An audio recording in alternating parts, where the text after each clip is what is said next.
अगर आप CA student हो और सचमुच एग्जाम क्लियर करना चाहते हो तो अपनी जो 1.5 डे की गैप होती है ना एग्जाम की, उसके लिए ये 3 चीजें जरूर कर लेना। Number 1 is the summary notes. Summary notes आपके पास हर एक सब्जेक्ट के होने चाहिए, चाहे आप खुद समरी नोट्स बनाओ या फिर अगर आपके पास टाइम नहीं है तो जो भी फैकल्टी की समरी नोट्स अवेलेबल है वो यूज कर लो, नहीं तो फिर इंस्टीट्यूट के सारांश नोट्स अवेलेबल है वो यूज कर लो। पर मेक श्योर कि आपके पास कोई ना कोई समरी नोट्स रहे, और वो भी नहीं तो जिस भी बुक से आप प्रिपरेशन कर रहे हो उसमें हाईलाइट करके रख लो कि जो आपको रिवाइज करना है, बिकॉज एग्जाम की 1.5 डे की गैप में पूरा की पूरा सिलेबस रिवाइज नहीं कर पाओगे। तो हाइलाइट्स या फिर समरी नोट, शॉर्ट नोट्स आपके पास होने ही चाहिए, और ये पढ़ते पढ़ते ही आपको प्रिपेयर करना पड़ेगा, अलग से आप इसके लिए टाइम नहीं निकाल सकते। जब आप फर्स्ट रीडिंग या रिविजन कर रहे हो उसी टाइम पे समरी नोट्स बना लो या कोई फैकल्टी समरी नोट्स यूज कर लो। Number 2 is selected questions. Questions की प्रैक्टिस बहुत ज़्यादा इंपॉर्टेंट है। जब आप फर्स्ट रीडिंग कर रहे हैं उस टाइम पे फॉर एग्जांपल कोई पर्टिकुलर टॉपिक के आपने 10 क्वेश्चंस किए, तो जब आप रिवीजन करोगे तब शायद आप 6 करोगे। जब आप एग्जाम के 1.5 डे के टाइम पे उस टॉपिक को देख रहे होंगे ना, तब शायद आप 2 ही क्वेश्चन कर पाओगे। तो आपके पास वो 2 क्वेश्चन सिलेक्टेड होने चाहिए जो आप एग्जाम की गैप में करने वाले हो। अब ये आपको कौन से क्वेश्चन को कैसे सिलेक्ट करने हैं, तो जब आप पूरे क्वेश्चन कर चुके हो आप देखोगे कौन से ऐसे क्वेश्चन है जो मैक्सिमम कॉन्सेप्ट को कवर करता है, या फिर जो बहुत ट्रिकी है, या फिर वो एक ही क्वेश्चन में बहुत ज़्यादा चीज़ों को टेस्ट कर ले रहा है। इस टाइप के जो क्वेश्चन रहते हैं उसको आप सिलेक्ट कर लो। जो टॉपिक आपको टफ लगता है या जो क्वेश्चन आपको टफ लग रहा है उसको आप सिलेक्ट कर लो। तो हार्डली फॉर एग्जाम्पल 10 में से 2-3 क्वेश्चन आपके शॉर्टलिस्टेड होने चाहिए एक पर्टिकुलर टॉपिक में से जो आप एग्जाम टाइम में करने वाले हो। और एग्जाम का जो 1.5 डे का गैप है ना, उसमें आप इस चीज़ पे टाइम वेस्ट नहीं कर सकते कि अब मैं कौन सा क्वेश्चन करूँ। ये चीज़ आपकी पहले से क्रिस्टल क्लियर होनी चाहिए, ये वाला क्वेश्चन है, ये वाले क्वेश्चन है जो मैं करने वाला हूँ। कोई अपने चैप्टर उठाए, क्वेश्चन उसके किए, रिविजन किए चैप्टर का, आगे बढ़ गए। उसमें आपको बिल्कुल टाइम बहुत ज़्यादा अच्छे से यूटिलाइज करना पड़ेगा, बिकॉज सिलेबस बहुत वास्ट है और रिविजन बहुत अच्छे से करना ज़रूरी है। नंबर 3 इज 1.5 डे का प्लानर। अब ये कोई जो 1.5 डे का प्लानर है ना, ये इसमें आपको एग्जैक्टली पता होना चाहिए कि आप जब पेपर दे के आ रहे हो, 2 से 5 का आपका पेपर होता है, ठीक है, 5 बजे पेपर फिनिश हो गया, आप आ गए घर वापस। उस दिन इवनिंग में आप नेक्स्ट पेपर का कौन सा टॉपिक पढ़ने वाले हो, कौन से चैप्टर्स पढ़ने वाले हो, नेक्स्ट डे का जो आपका गैप है उस दिन आप दिन भर में क्या पढ़ने वाले हो, पेपर वाले दिन सुबह क्या पढ़ने वाले हो, ये चीज़ें आपकी पहले से प्री डिसाइडेड होनी चाहिए। तभी आप ऑप्टिमम यूटिलाइजेशन ऑफ टाइम कर पाओगे। कम टाइम में जितना ज़्यादा रिवाइज करोगे उतना आप पेपर अच्छा लिख पाओगे।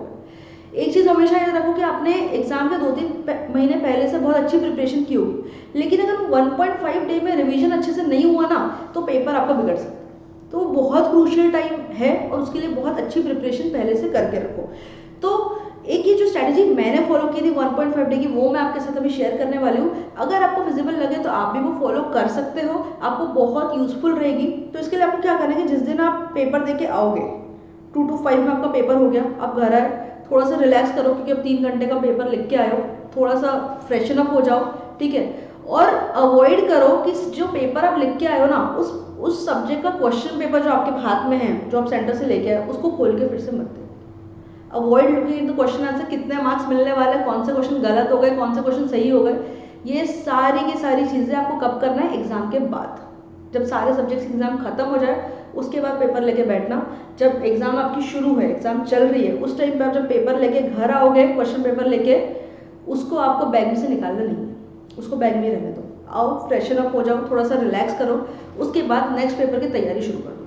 क्योंकि देखो जो होना था वो तो हो गया, पेपर चाहे अच्छा गया चाहे बुरा गया, जो होना था अब आप उसको चेंज नहीं कर सकते। जो आप कर सकते हो वो सब कुछ आप नेक्स्ट पेपर में ही आप कर सकते हो। तो आप जो उस सब्जेक्ट जो आपका नेक्स्ट पेपर होने वाला है उसके जो कैटेगरी सी वाले जो टॉपिक्स है, कैटेगरी सी टॉपिक्स, उसको आप सेम डे इवनिंग में फिनिश कर लो। क्योंकि आपका दिन थोड़ा सा हैवी है, आप ऑलरेडी पेपर देके और पेपर का प्रेशर बहुत ज़्यादा होता है, तो ऑलरेडी आपका डे थोड़ा सा हैवी था, हेक्टिक था।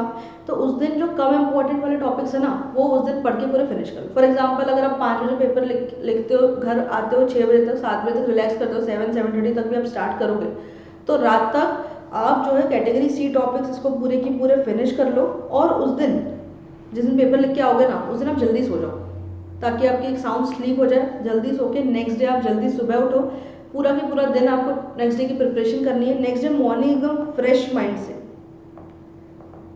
एकदम फ्रेश माइंड से आप स्टार्ट करोगे category A topics. Category A topic start करोगे, दिन भर में उस दिन आपको ऑलमोस्ट 15-16 घंटे तो पढ़ना ही है।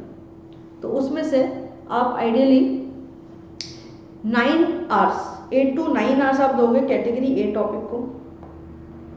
अगर आप 15 घंटे पढ़ रहे हो, 6 आवर्स दोगे कैटेगरी बी टॉपिक्स को। कैटेगरी ए टॉपिक्स तो आपको बहुत अच्छे से सेम डे पे ही कर लेने हैं, पूरे की पूरे फिनिश। अच्छा खासा टाइम है, कर सकते हो। कैटेगरी बी टॉपिक्स आपको सेम डे फिनिश करने की कोशिश करना है, हो जाए well and good, sufficient time है, आप कर भी सकते हो। कुछ सब्जेक्ट वाइज में डिपेंड करेगा, कुछ सब्जेक्ट में लेंदी होता है, कुछ सब्जेक्ट में कम होता है। तो अगर कैटेगरी बी टॉपिक्स आपके कुछ बच गए उस दिन पे, तो नेक्स्ट जब आपका पेपर है, 2 से 5 का पेपर है, नेक्स्ट जब सुबह उठोगे तो पहले जो कैटेगरी बी के जो बचे हुए टॉपिक्स होंगे उसको फिनिश करोगे इफ एनी, अगर बचे हैं तो। और नहीं तो फिर नेक्स्ट डे जिस दिन पेपर है उस दिन मॉर्निंग में कैटेगरी ए का आपको ऊपर से रिविजन एक बार और करना है। जितने आपके समरी नोट्स है एक बार फिर से गो थ्रू कर लो, जितनी डेफिनेशन या लिमिट्स वगैरह की अपनी लिस्ट बनाई हुई है वो सारी चीज़ें एक बार फिर से गो थ्रू कर लो। कैटेगरी ए टॉपिक्स एक बार फिर से करके जाओ, ताकि 60 to 70 पेपर आपका बहुत अच्छे से बनना चाहिए। और पेपर के लिए जब आप घर से निकलोगे ना, उसके आधे घंटे पहले बुक्स बंद कर देना, थोड़ा सा रिलैक्स करना, थोड़ा सा मेडिटेट करो, या जो आपका फेवरेट सॉन्ग है वो सुनो, और फिर आप पेपर लिखने जाओ। बहुत अच्छे से पेपर आपका होगा। All the very best.